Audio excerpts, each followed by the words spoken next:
If you have parents, grandparents, or anyone in your family over the age of 55 who owns a home in British Columbia, please pay attention to this video and share it with anybody who owns a property over the age of 55. Because there has been a major change to BC's property tax deferral program. And in my opinion, this is one of those policies that sounds small on paper but can have a huge impact on families over time and erodes generational wealth in real estate in a jiff. And this is not just about paying property taxes. This is about seniors staying in their homes. This is about families protecting the equity they have spent decades building. And this is about generational wealth, the wealth that many parents hoped would one day transfer to their children and grandchildren. This is completely going to go away and go back to the government because of this one policy decision.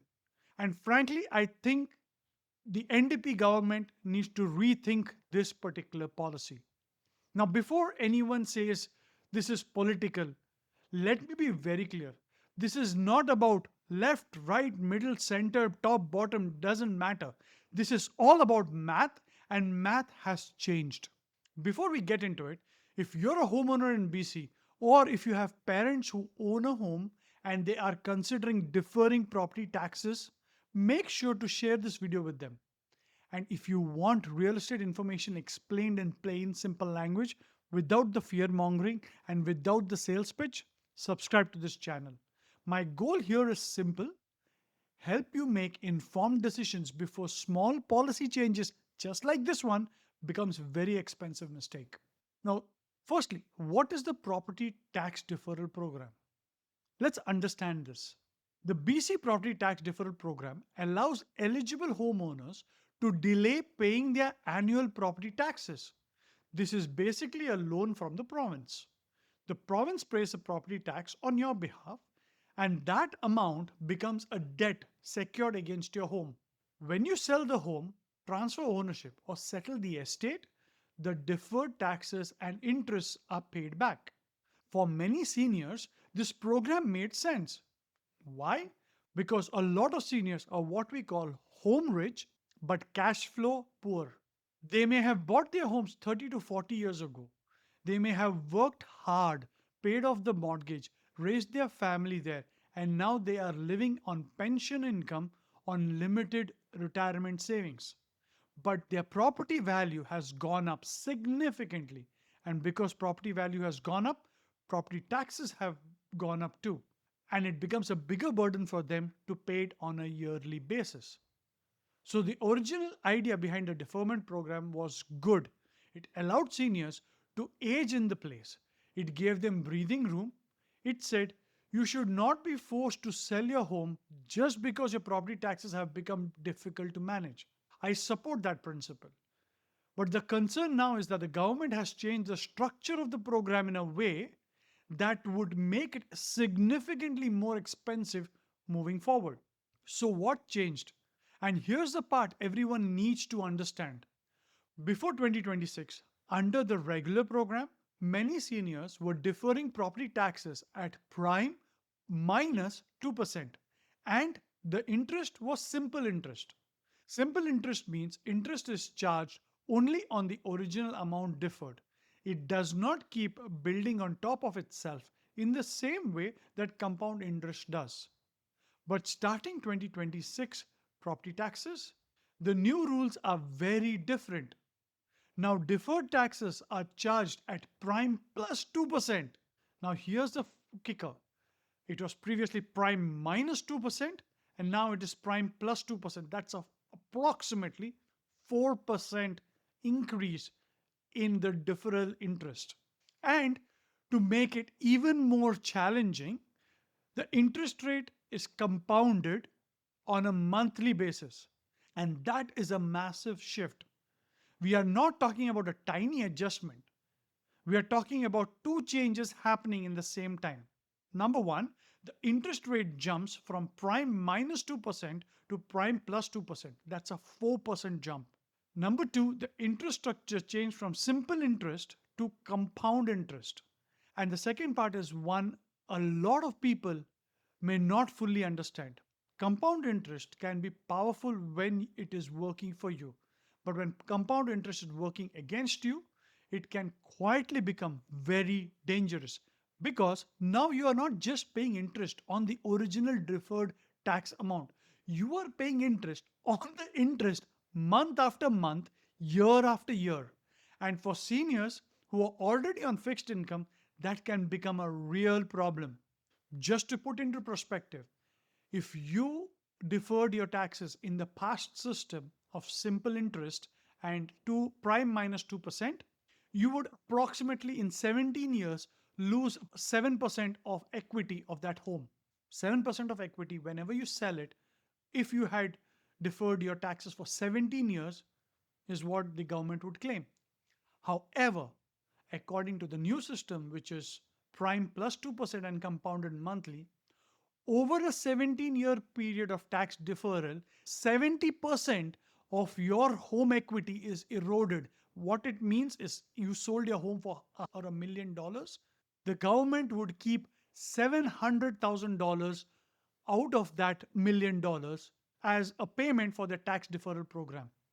And there would be nothing left of generational wealth to pass over to your children or grandchildren. And why does this matter to families? Let's bring it back to real life. Imagine a senior who has lived in the same home for 35 years. They bought the home when the prices were reasonable. They raised their children there. They paid the down payment.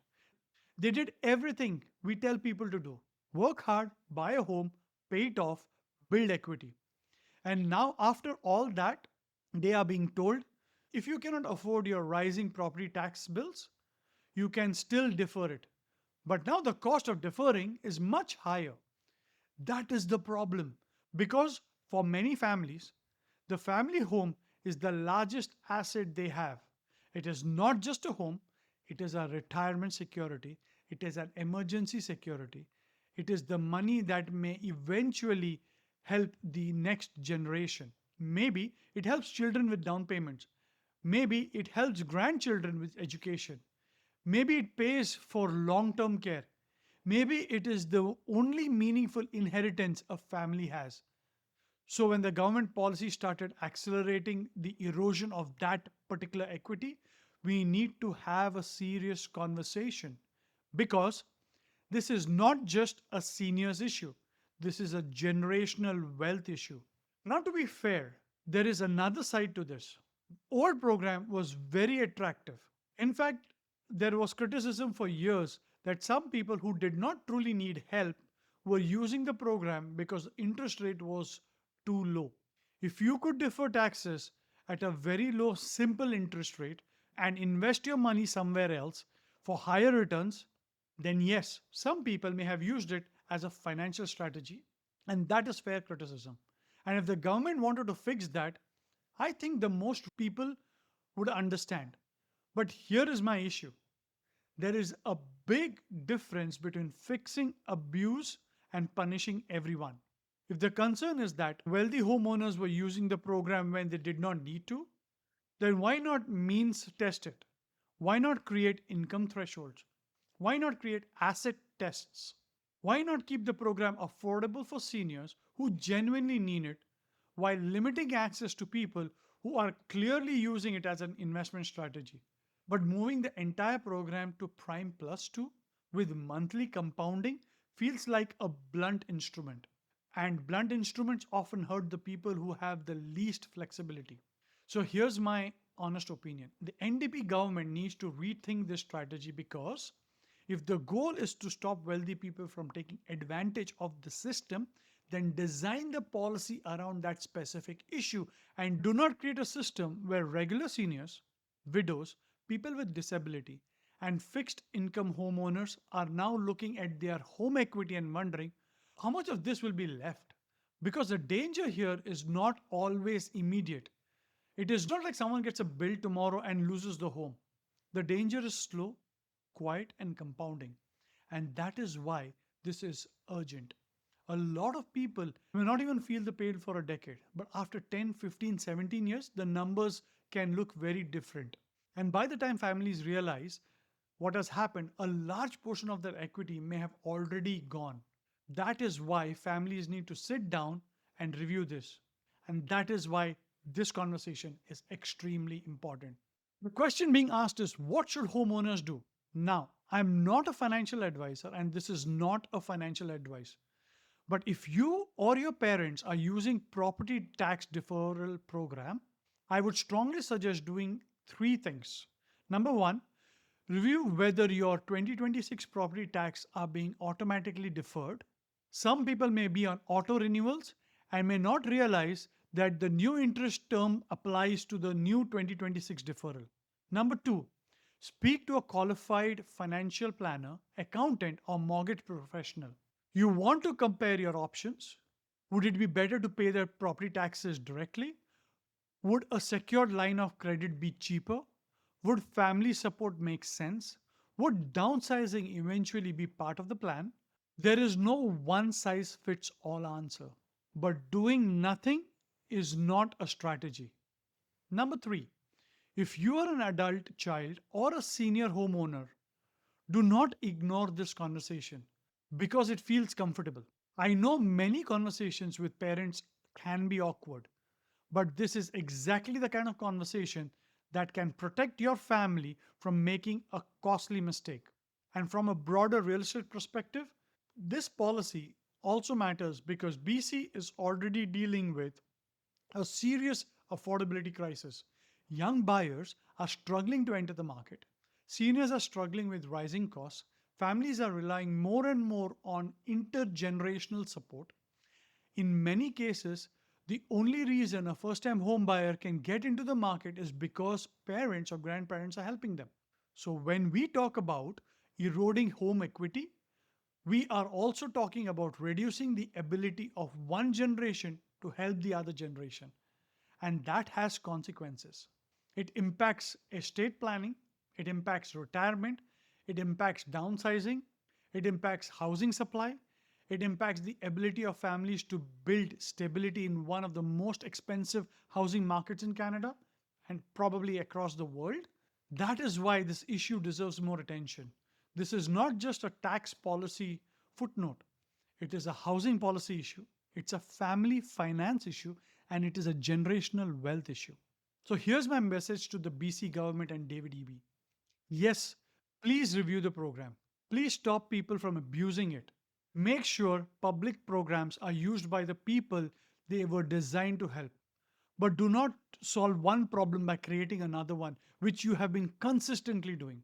Do not make it harder for seniors to age in places. Do not quietly drain away equity that families have spent decades building. Do not create a system where the government becomes one more force taking value out of the family before that wealth has changed to transfer to the next generation. Because in BC, the family home is not just an asset. For many people, it is their retirement plan, their emergency fund, it's their legacy. And these are the policies that need to be handled with much more care. So if you have grandparents, parents who defer property taxes, please talk to them. Look at the numbers, ask questions, get advice, and make sure they understand the difference between the old rule and the new rule because the math has changed. And when the math changes, your strategy has to change too. If you haven't done so already, please subscribe to the channel, hit the bell icon so that you can be updated on every single video that I put out. Until the next video, see you.